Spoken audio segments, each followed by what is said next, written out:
سيد رئيس مجلس النواب المحترم، يطيب لي في البداية أن أتقدم بعبارة الشكر والامتنان. أيتها المناضلين، أيها المناضلات،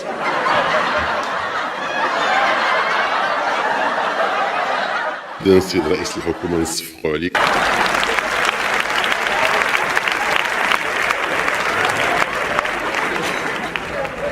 الحكومة التي نالت ثقة المغاربة لن تدخر جهدا في سبل تدخير.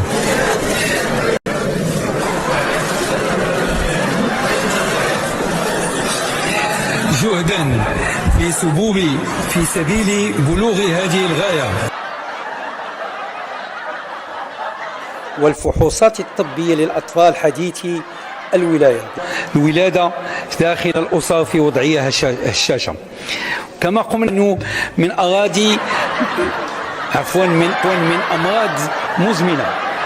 من حقنا جميعا أن نكون فخورين ومعتزين، والتي تعيل أشخاصا مسنين